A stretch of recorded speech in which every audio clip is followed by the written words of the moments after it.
right, welcome to another development episode of DireLands. So this is a system agnostic dark fantasy setting developed by yours truly, live with all of you. So if this is something that interests you, then welcome, come on in. Let me show you what we've got so far. The first episode, we developed out the logo, and we have it all set up here. The second episode, we set up the major historical timeline. So these are the massive events that occurred throughout DireLands campaign setting. You can see it spans nearly 2,000 years. And right now we are in the Frozen Epic at the very tail end there. And that's really where the game is supposed to take place. What I've been brainstorming is, because what I want to do is develop out a couple adventures. One for the current age, where there's sort of mystery and uprising secret organizations trying to fill in the vacuum that the Witch Queen left when she was defeated by the Triumvirate. But ultimately, I also want to do a sort of massive campaign focused solely on the overthrow of the Witch Queen, seeing what the world was like when it was just a nightmare to live in, and when she had an iron grasp on everything in all of DireLands. And ultimately, the Triumvirate gets together with the other free peoples and, you know, sort of pushes up into Locastus and the continent or the nation and overthrows her. So it'd be a massive sort of war epic campaign, which I'm really looking forward to. And ultimately what I'm going to be doing in order to develop those adventures out after I have the setting finished is run some like actual plays and develop out the campaign adventure that way, so that we actually have players live contributing based on their decisions and sort of going through and having a lot of fun through the course of it. So we'll be doing a bunch of actual plays in different time frames. I'm really not going to be going all the way back to the earlier epics. This is meant pretty much isolated to the Frozen era time frame, where the Ice Age is actually slowly going away. It's receding rather than, you know, maintaining its hold on the northern hemisphere of the planet. But that's a great place to start for today, because today we're going to be working on the geography. Now, I've been talking about doing this for a really long time, talking about what this world is going to be like, the different nations within it, how the Witch Queen actually was able to get her fingers on everything.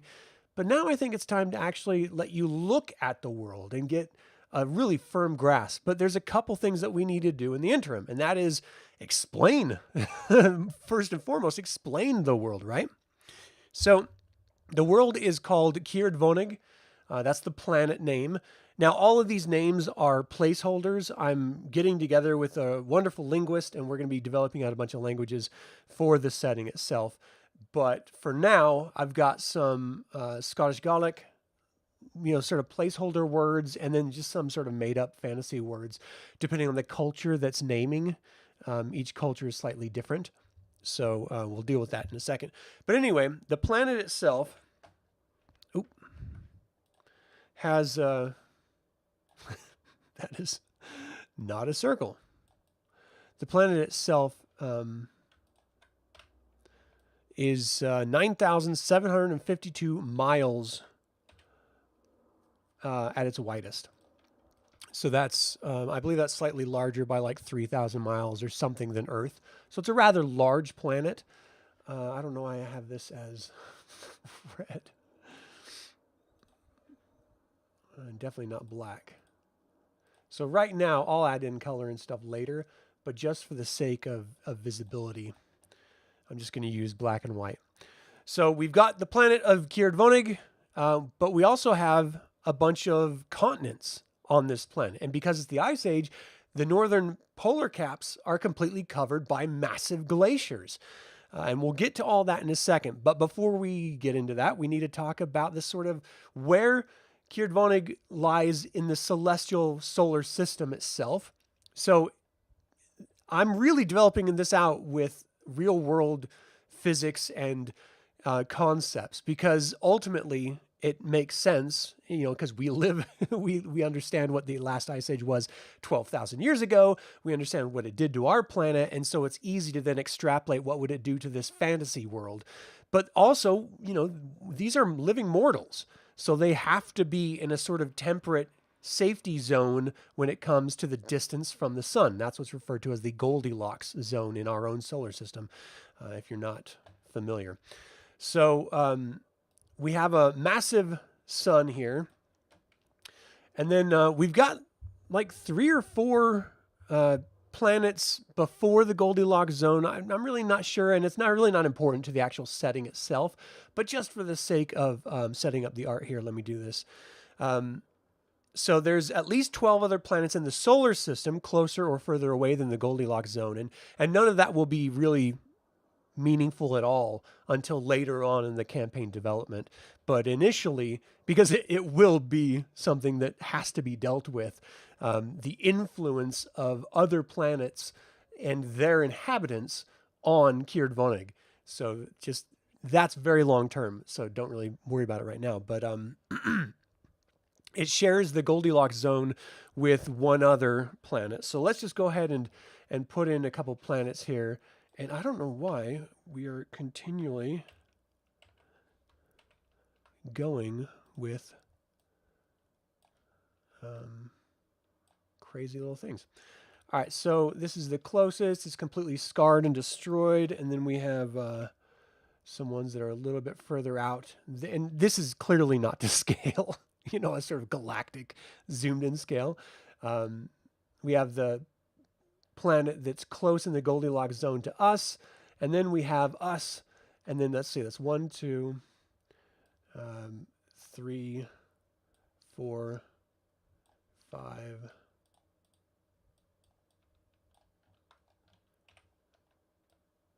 6, 7, 8, 9, 10, 11, and you know what? Let's do another one that's really close. That's completely just burned up. It's just like basically a satellite, almost like a sun's moon or something, but it's completely scorched. So this is the one that we're really interested in. So let me do something here. This is going to be our orbit around the sun. Not that it has, really means anything to anyone at this point, but just so you guys, sort of get a grasp here. I'm going to put that all the way to the back just so we can see it. And I'm going to fill this with white so that it's not taken out. All right, so each of these planets all float around the sun, and I'll put the sun here. Here's what we'll do. Ooh, come here. Sort of do this deal and angle it so I can get it right in the corner. And then we'll angle it right from the corner so you can see them all. All right, so the one with the circle going through it, that's Kierd Vonnig. That's our planet that we're dealing with today. And our planet has 2 different moons. So I want to go through those real quick before we actually get to the land masses and the continents and the seas and everything of Kierd Vonnig. So there's 2 different moons. One of them is significantly large. Let me find my notes here. It's called Dochia, and basically it means hope, which is ironic because this moon is primarily inhabited by gnomes. It is a habitable moon, and it's massive. It's 3,506 miles diameter, so it's almost a third of our planet. So you can imagine the gravitational pull that happens when these 2 get together. The difference with this is, so let's go ahead and duplicate that and transform it. And we're going to scale it to 33%. So that's basically the size of it. And it has an oblong orbit. It's not the same orbit, same distance around our planet. Because it's so large, gravity sort of grabs it, yanks it into Kierd Vonnig's orbit, and then shoots it back out. And so we have this really sort of strange elongated orbit for it that pushes it really far away Let me put that to the back. Really, really far away from the planet. You know what? I kind of want that to go in front just so you can sort of see the dimensionality of it. So let me do this.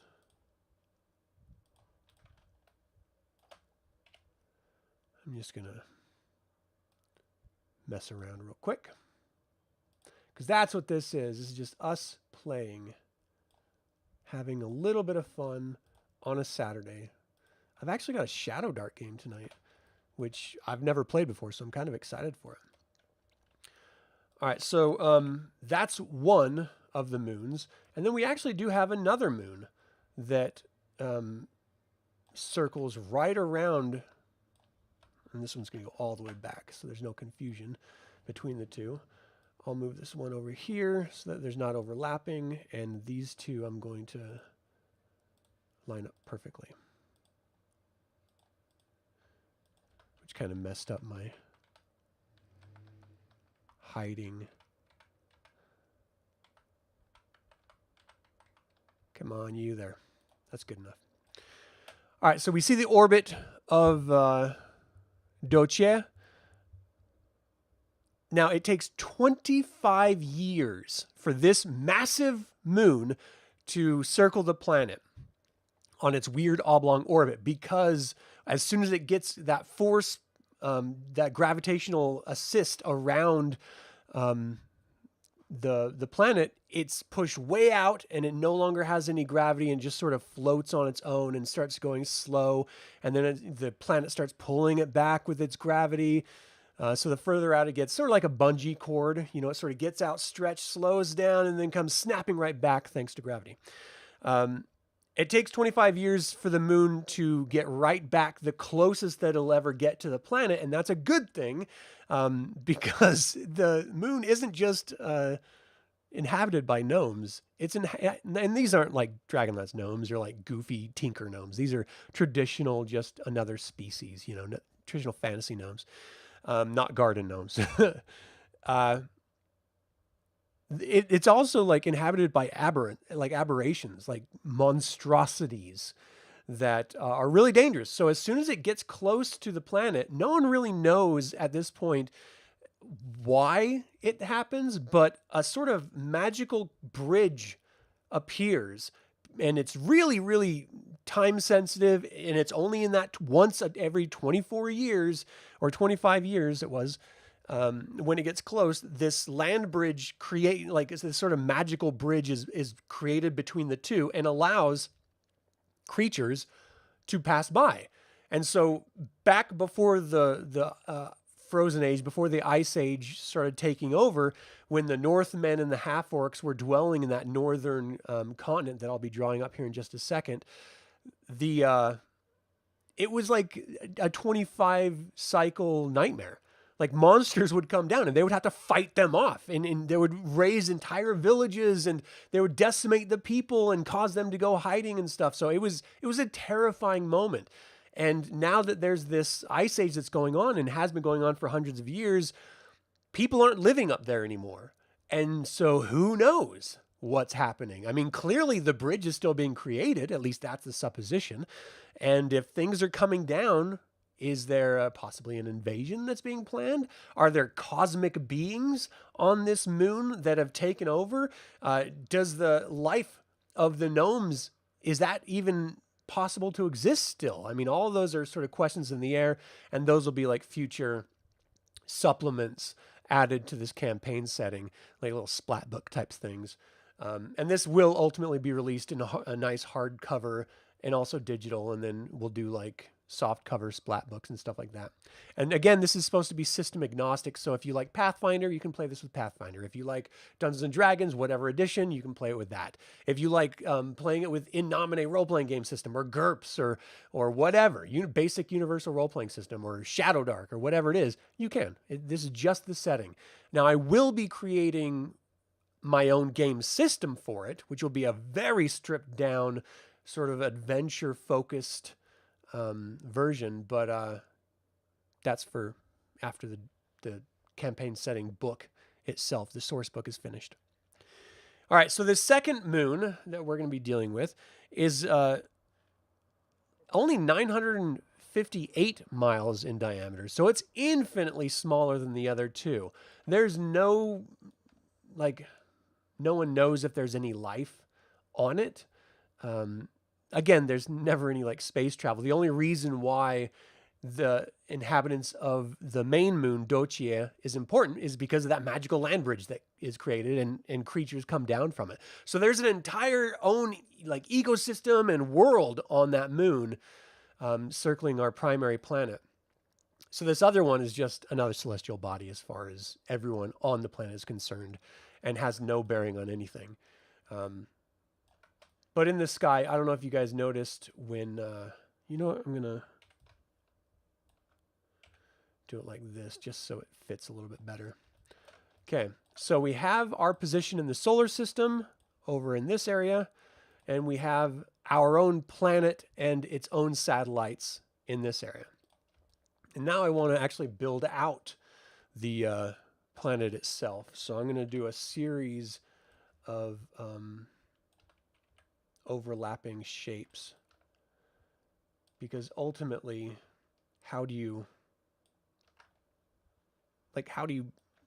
do a map on a planet that's circular, you know?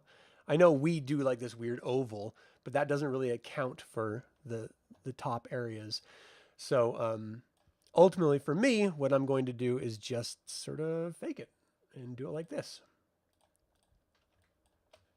Because it's super clear like this, right? Why not? It'll be fun. Move this so it's nice and centered so we can actually see the planet. And then I'm just going to combine these shapes. So we've got one. So this is the globe, just sort of looking at the four sides, if there were four sides to a circle, of the globe. And we're going to be focusing in on the middle here, which is, I'm putting the continents in the center just for our reference, because that's where this campaign is really taking place, on this primary landmass. Okay, so we've got the second moon, which was called Idochas, and there's very little light. It doesn't actually reflect much light on that smaller moon either, and so it's perpetually dark, and it's believed to be, sort of like when primitive peoples are looking up at the night sky, they sort of make up their own mythologies. Edochas is believed to be habited by cosmic beings, but I mean, whether that's true or not is kind of irrelevant. The name itself means despair. Okay, so let's go into our continents, shall we?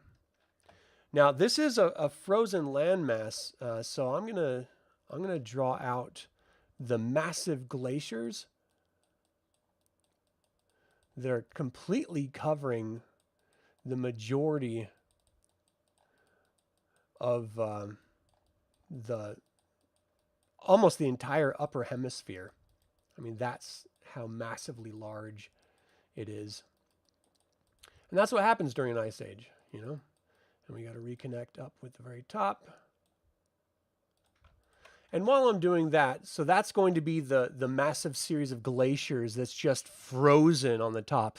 Whether there was ever a continent at the northern hemisphere, sort of at the North Pole, is irrelevant, because even when the Ice Age wasn't around, the North Pole is so far away from the sun that there's just no way that it's going to be able to be heated up to see any land underneath anyway. So there's always a small ice cap. And that's actually the very same with the southern hemisphere, the South Pole. There is, very much like our own Antarctica, there is a continent down there that no one really knows anything about. But again, it's mainly because the world itself is focused on individual continents, and the people on these continents are focused on the war and trying to survive on these land masses rather than doing mass exploration. Now, there is a group called the Men from the West. They came from a continent to the west, hence the name.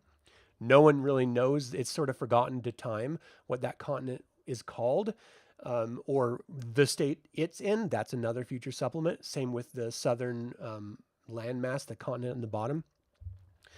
So the South Pole features a frozen continent that has yet to be explored or named, and so I'm just going to be adding it. And what I really like to do with these things. Now this is, again, since it wraps around, it's not as huge as it looks here, but just to know that there is, in fact, a continent down there. And I want it to kind of match up there. An unknown continent. All right, so let's go ahead and deal with our known continent first. So the continent where the entire campaign setting takes place is called Fall Est. And Fall Est has a couple different nations in it, 3 different nations that it's sort of split open in. But I'm going to go ahead and just focus on like drawing out the continent here. So Fall Est is, it's a massive landmass, and plate tectonics is a thing on this planet as well. So, maybe all of these different continents were at one time one, or maybe 2 of them were, there was 2 massive continents that just split apart due to plate tectonic shifts. But ultimately, it doesn't matter as much now because, we're sort of in the state that we are with the world as it is. So the way I like to look at this, and this is also remnant of that that sort of Celtic shape that I have at the very top of this. It's called a triskelion, that 3 spirals. It's basically a spiral of life. Here, let me fix that really quick and get back to my notes. All right. So that's the sort of shape, because we have these 3 nations. They're represented by the 3 spirals of that triskelion. And so that's why it looks the way it does. And ultimately what I want to do is have these massive land masses. And I know those look like sort of like little peninsulas, but they're actually huge in scale. So when we zoom in, we'll be able to see a lot more sort of shapes and stuff. But we'll get into all that here in just a second.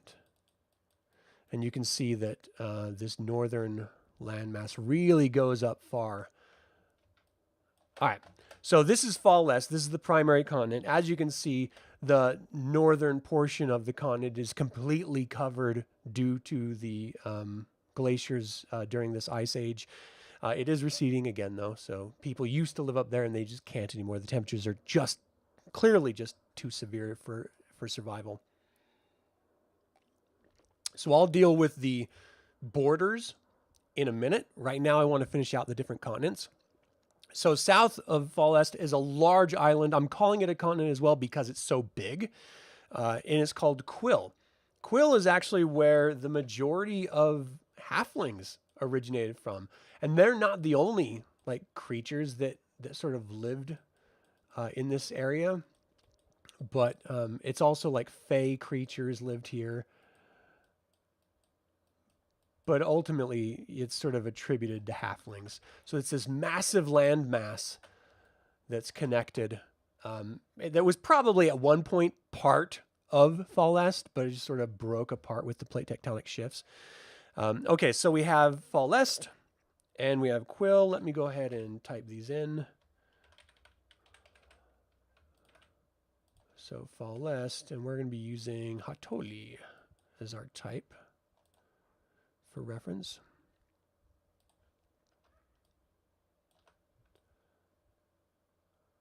All right, so I'm going to color code these so it's easy. So Fall Est is going to be that sort of brown color, so that it makes sense. Is that the same one? Right underneath that blue. No, it's not. Okay. And then this is Quill, just like it sounds. And we'll have this one, we'll go like a deep, do a deep green for that one. So that's Quill. I'll make this blue because it's just that way you know that's the northern polar ice cap. And this unknown continent down here I'm going to leave as black because it's unknown. All right, so we have Fall Est, we have Quill. To the east is actually another continent called Hollis. Now, this is actually where the elves originated from. It's their ancestral homeland, but they sort of migrated all across the globe, supposedly, but all we know about is the people in Fall Est, and they tell us that they came from Hollis. So, we just sort of trust them because how else are you going to know? So I'm going to do this, and we're going to give them like a orange. So it's not just the ancestral homeland of elves, it's also home to many wild creatures, and there's even rumors of ancient dragons that had once lived in Hollis. But again, it's like, ooh, hold on a second. It's just one of those situations where you don't know because we just don't live there yet, and it's not developed out. So it's okay. It doesn't need to be developed out. There can be secrets in life. We don't mind secrets. We got to make sure we have some nice locks and, sort of fjords, some bays. And whether this connects, I got to round out some of those corners, whether this connects with the unknown continent that the men from the west came from or not, or whether it's supposed to connect originally with Fall Est, again, is sort of lost to time. But these land masses are massive, as you can see. I mean, Fall Est, I think, Fall Est and Quill together is probably the size of like Europe. If we sort of adjusted the terrain, so you would have like sort of Russia and Asia and all of South America and stuff, sort of all together, not South America, but Africa. That's the sort of scope that we're talking about in size. So Hollis is over there, or Hollis. And then the next one is the men from the west. We don't know about, we don't even really know what it looks like, but I'm going to leave it black, and I'm going to draw out something just so that it's on the map itself. And why it's unknown is, again, there are seafaring peoples. Hold on a second. But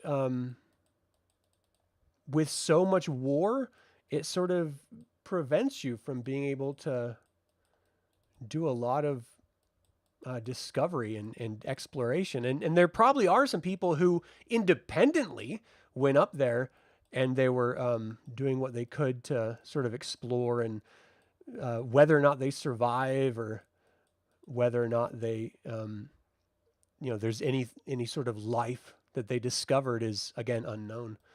It could very well just be an incredibly dangerous place. Okay, so we have this unknown. I'm going to make a big old fat question mark because that's what it is.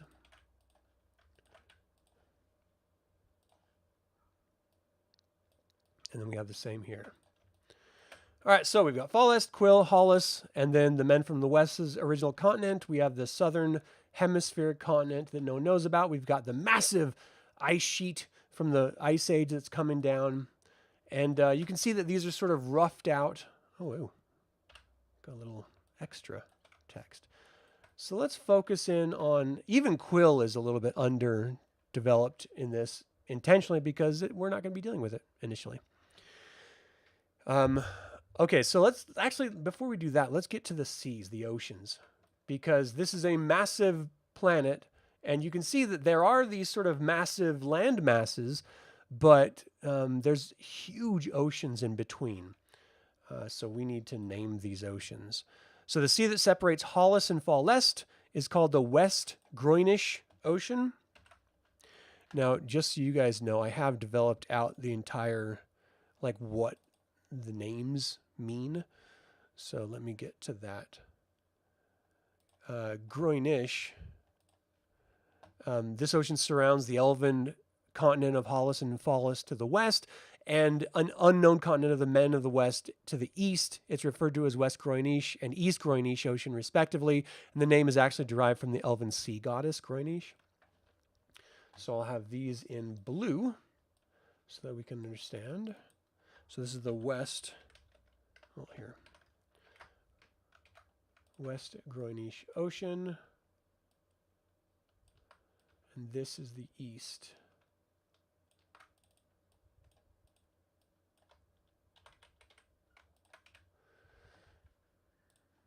All right, next up, we have the sea separating the Men from the west and Fallest is called the Prolix Sea.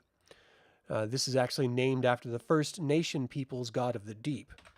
So there's an entire population that existed on Fallest in war and conflict with the half-orc tribes and the other monstrous tribes and entities on the continent itself. But that was all before the Ice Age sort of began and the Witch Queen sort of came on the scene and decided to use the massive disruption of migration due to the Ice Age and the glaciers overtaking the continent to claim power and build an empire. So there's this massive amount of information about the sort of First Nations people, but they were all either subjugated, swallowed up in other cultures, or forced into another continent, which we'll get to here in just a second. So the Prolix Sea is between this unknown continent and Fallest. And then let's see, the ocean waters between Quill and Fallest are known as the Crauchian Straits, and this means unreachable in the native halfling language. So the Crauchian Straits is this landmass that sort of goes all around here. So let me, you know what I'm going to do? Let's type on a line. And that way it'll just arc around it, you know what I mean? And just for simplicity, we'll move that down. All right, so we have the Crauchian Straits. Ooh, no, that's the Prolix. Wait. No, the Prolix is there. Okay. Sorry, I got all mixed up. The ocean separating the three continents and the southern continent is referred to as the Ruse Ocean. This is named after the halfling god of mischief because no one's really gone there and no one really knows anything about it.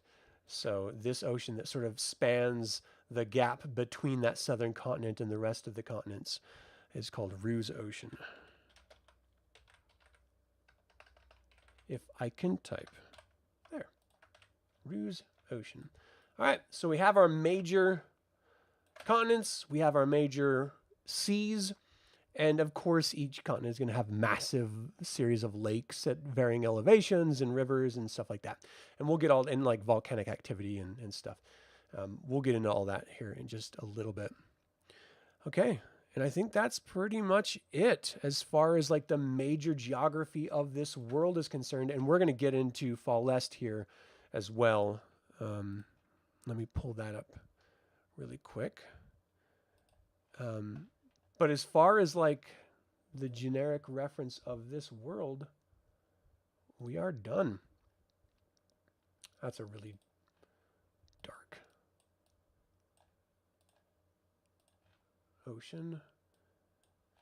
Let's see. So what I'm going to be doing in the future on all of these, I want to hit the anchor there, is sort of developing out, using this base map and developing out each of these, well, primarily Fallest, developing out Fallest with you all. Sorry, I was looking for the anchor on that one. Where are you? There you are. And that way you're familiar with what this is all about, and it sort of clarifies any questions you might have with the world itself. No, geez. I don't know that we need that black line around it. You know what? Let's do a little something here with some gradients.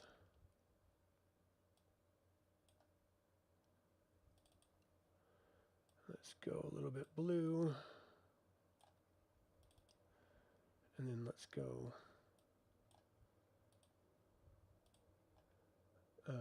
well, darker. We'll go darker. And then let's just open this thing up so you can really see it.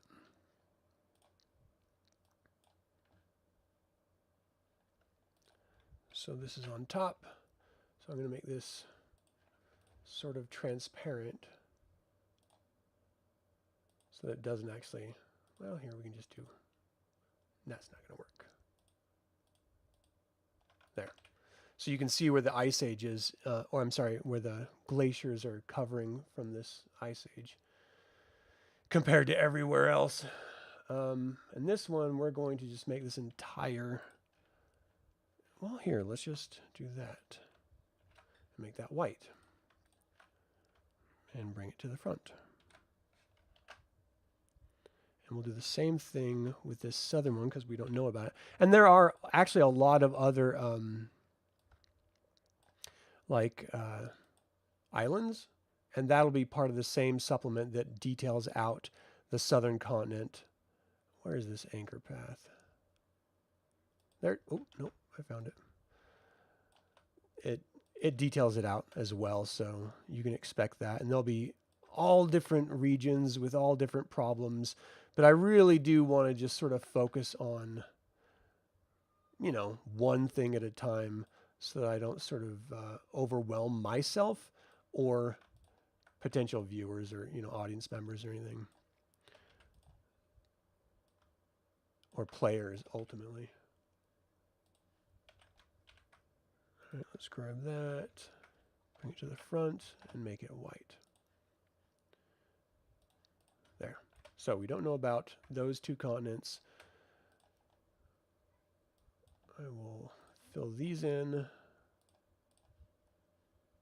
And I'll continue working on this so it actually looks good. You know, I'm just sort of blocking in colors at this point. Once the next episode is going to be focusing on the nations of Fall Est. So we can really dive into it at that point. Hey, Chris, how you doing, man? Taking a break from Disney lines. Ugh, that's brutal. Disney lines. All right, let me see here. I want to move this so that it's not underneath the massive glacier. And this is actually kind of hard to see, so I want to change this color. Yeah, we'll do that one. Just so it's easier to see. All right, so let me make these water names a little bit darker so they stand out better. See, that's west, that's east, and we've got the Ruse Ocean here at the bottom. And I'll, you know, obviously, like with the planets and stuff, I'll make them look like they're supposed to look based on the actual, you know, the map of the world here. But let's go ahead and start blocking in some, here, give me a second here. Let's start blocking in some waterways. Why not? Let's have some fun. So we've got some, I'm not sure I want to do topo lines to indicate elevation or not. But it is something that, I don't know, I'm going to have to think about. So because these are so massive, we really have to sort of examine them as these tiny little, you know, like zoom in on it. There's a series of lakes here up in the northern wastes.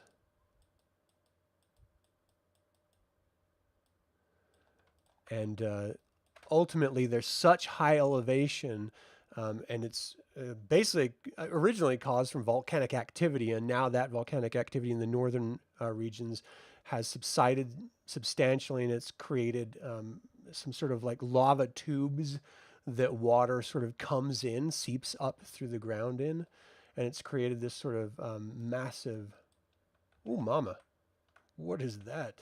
Let's not do that. Massive series of lakes up here. Come on now. Why is it doing that? Stop it, you turd. All right.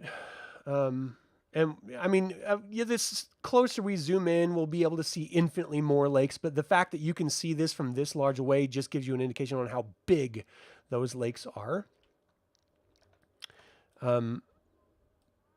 We'll detail out what this nation is here. But just know for now, this is actually a constructed series of waterways that they have created. And there's an island in there in the middle that I'll detail out. But the elevation will make sense on this and everything. But this is 100% man-made. And this is actually the most developed of the nations. It's called Bressus, which we'll go into and stuff, but for now, I'm just trying to build out some basic information here, you know. And this will connect with the outer ocean, but it's all fresh water because it's fed from crazy high elevations. And again, these are just the biggest ones that are known and noticeable. There are massive swamp areas, which I'll detail out as well.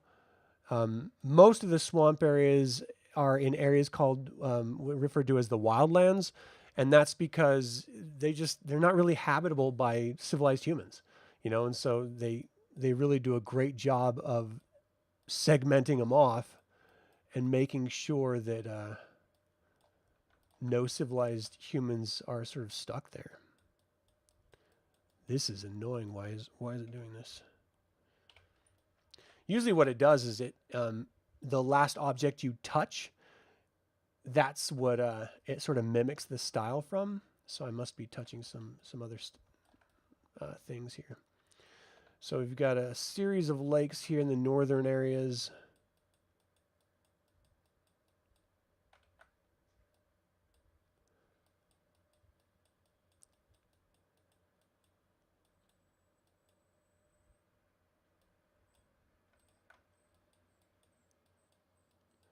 Freaking turd. But as far as like the size of them, you know, they're just so massive. You could have multiple islands in there. I do want to deal with this really quick because, like I said, this was an intentionally built interior lake in Bressus.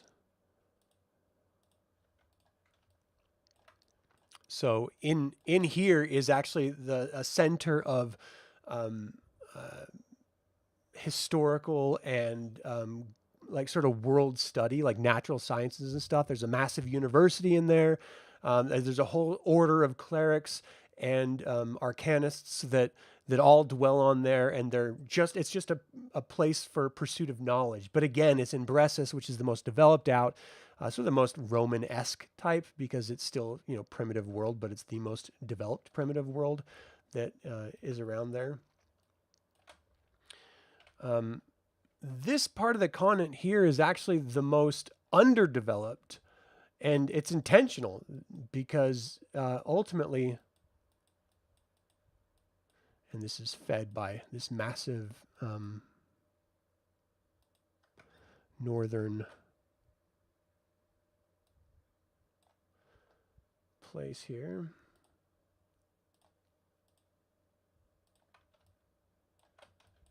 Oh man, gotta shrink that down. Oof, that's gonna be a problem.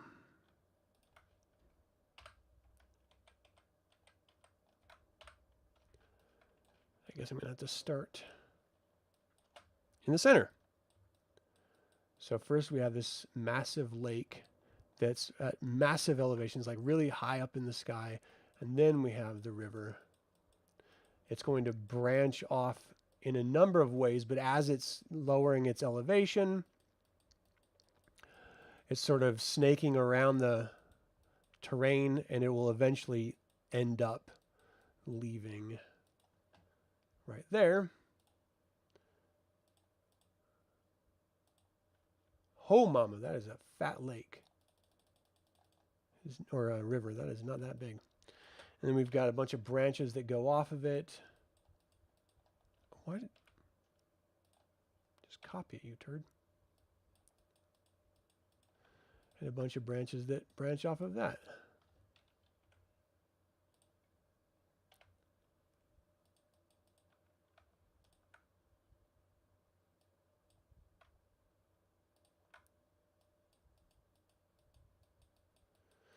I think I will have to do topo lines ultimately. There's just no way to have this work without them, I think. And which is fine. Like, who cares? You know, we'll get it done.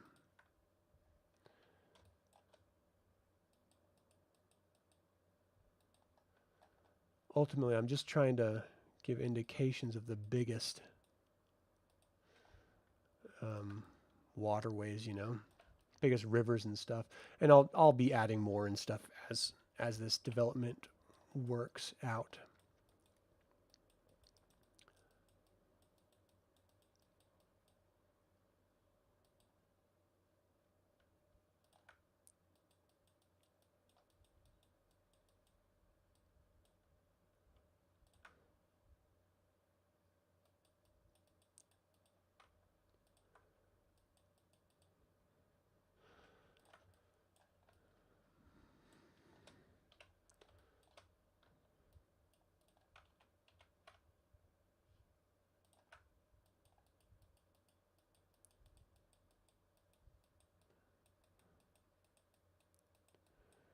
Hey, Darius, how you doing, man?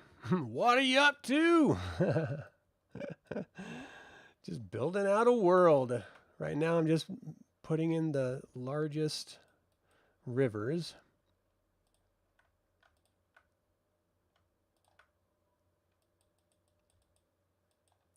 Sort of snake around and connect up with each other.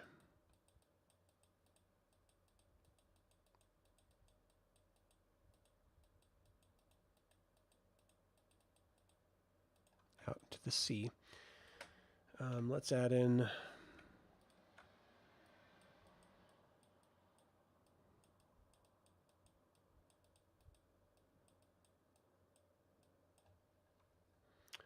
ocean there, and then connect that, or not an ocean, but a river. I mean a lake, but I mean these lakes are like inland oceans almost. That's how freaking large they are.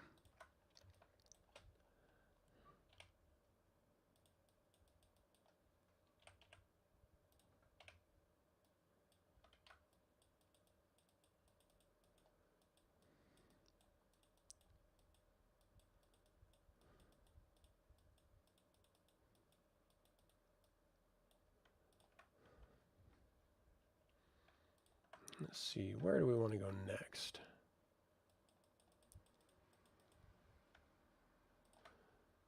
Because these are the largest ones, and there are, you know, infinitely smaller ones that sort of snake around.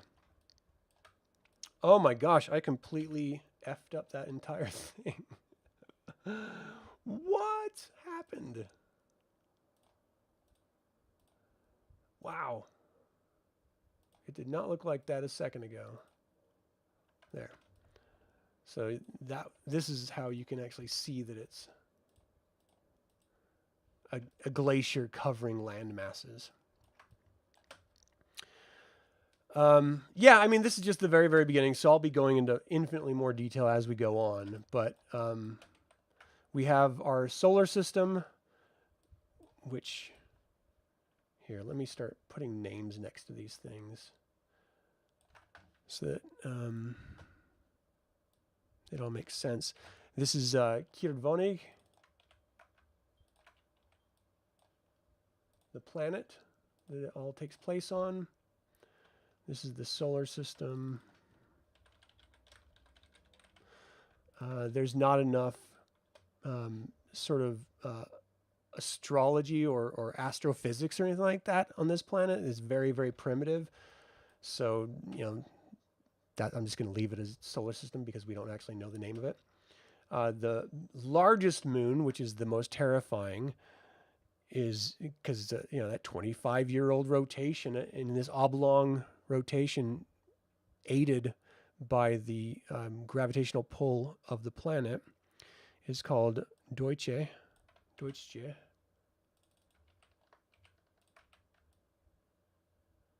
And this tiny, tiny moon that stays at a regular interval around the planet, but doesn't reflect light very well. And so, you know, people sort of believe there's something wrong with it or it's evil or something, is called Edochas. You know, I've been fascinated by the idea of planets with rings. Oh, yeah, for sure. And I mean, these aren't actually rings. These are just indicating the path that the moons take around the planet. And this ring only indicates the planet's, you know, rotation around the sun, the primary sun, which is this center one here. So I'll add that in and I'll make it look good and everything. But right now I'm just trying to block stuff out, you know. Okay, so what if we do some mountain ranges? Because ultimately that's where plate tectonics come into play most. And they create these massive mountain ranges that just devastate everything and everyone when they smash up against.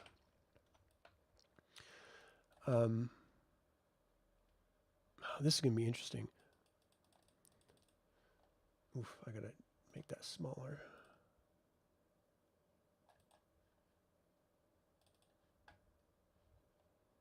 And I'm not going to have a fill. It's just going to be sort of. So I have not yet named these mountain ranges that I'm just literally right now creating.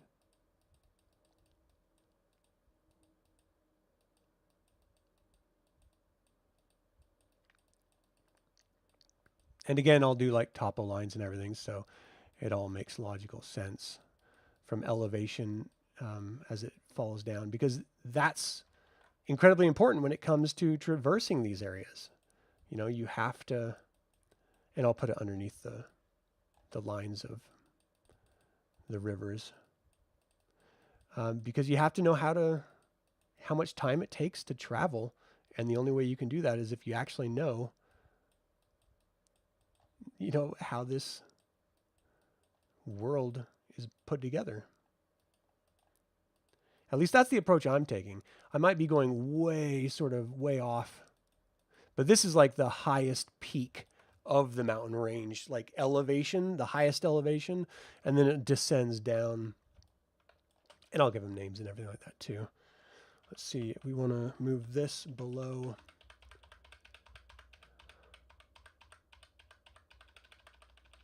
There, about that level. Yeah, this is 100% rough out. I'm still in development of this entire thing. And that's why I wanted to do these videos, so I'm showing active development, so everyone's getting an understanding of what the hell this thing is that I'm doing. Okay, this next mountain range is sort of paired up. It's going to have these twin peaks that just jut up into the sky at incredible heights, breaking through clouds. Most people will never actually have ever seen the tops of them because they're always shrouded in cloud cover and stuff.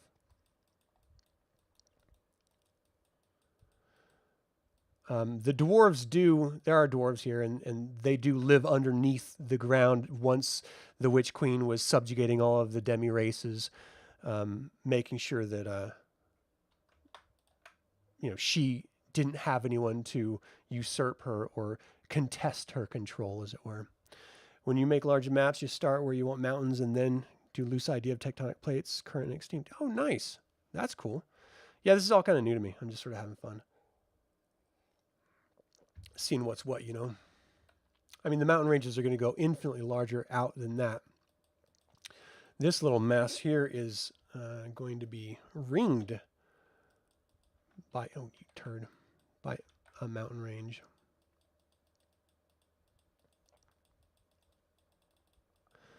And has massive cliffs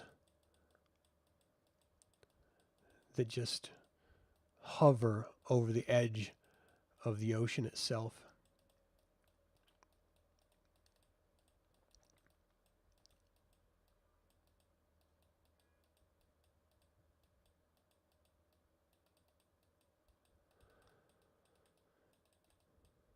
The other side of this is like waters, you know, rivers work on gravity.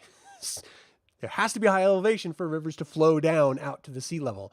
So you have to logically think about that when you're making these like massive inland lakes. If there's rivers going out, they have to be higher elevation than water levels. So how high are they? You know, are they up in a mountain range? Are they just in a higher elevation in general? In this particular case, it is very high up. We have massive waterfalls and stuff like that as well. Oop, nope.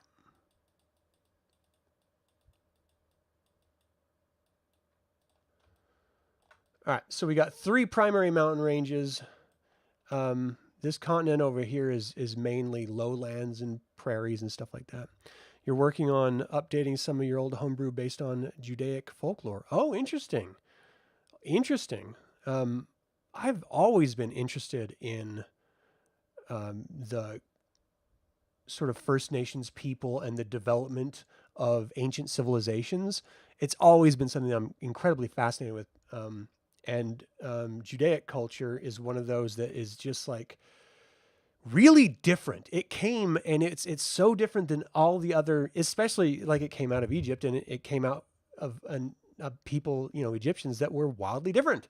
And so they had their own, you know, way of looking at the world, which was so interesting to me.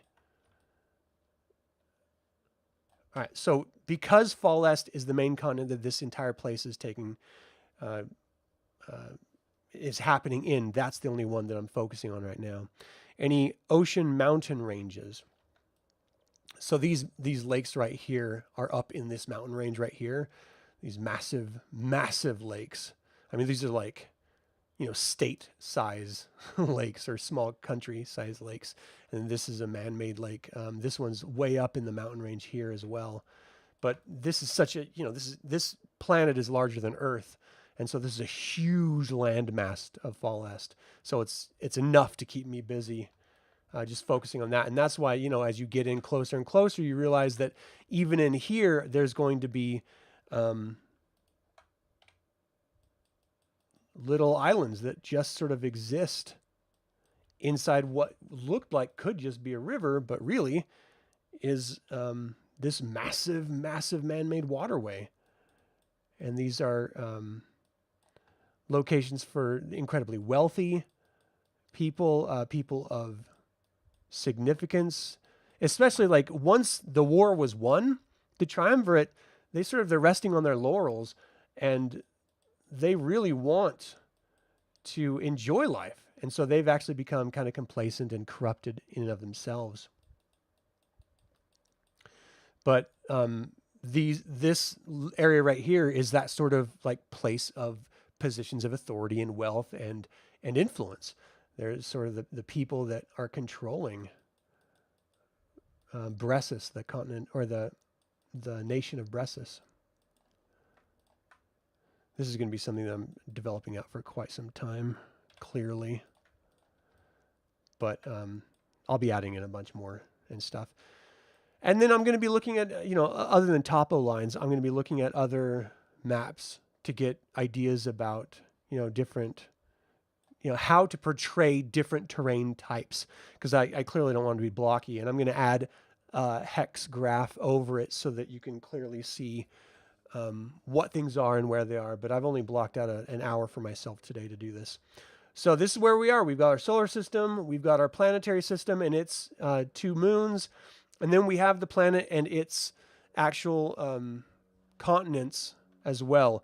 So next time, this hopefully will be more developed out, and we'll actually be diving into the nations of Fall Est and putting down actual borders for the different nations and framing out the wildlands, where the wildlands reside in nation borders, but people don't live there because it's just, well, it's wild. You know, that's where all of the subjugated and races that were pushed out of the realm or forced into slavery once they were freed, that's kind of where they sort of went to, because they don't really trust, you know, the First Nations people of Fall Est don't trust civilized people of Bressus. You know, this sort of the men from the West that came over and sort of took over and claimed their own land and their own continent of Bressus. So we'll get into that. And yeah, scale. I will definitely be adding scale to this because that's important. I actually do have the size of this. So the equatorial diameter of the planet itself. Maybe I'll do a small key right here. Is 9,000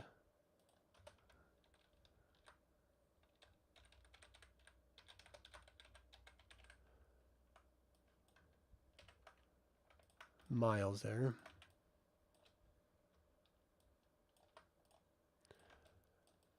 Just so you get a good idea of it. And as far as like the moons,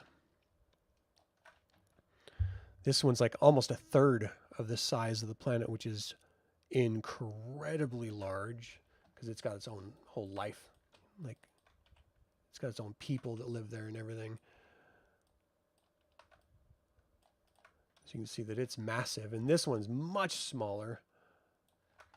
It's only like 958 miles in diameter. So you can just sort of get an indication. Well, maybe I should just put it up here since I'm putting those there.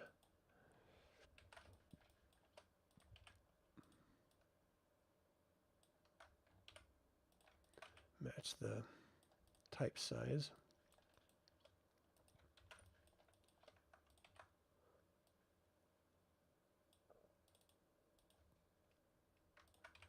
I don't think I need that there.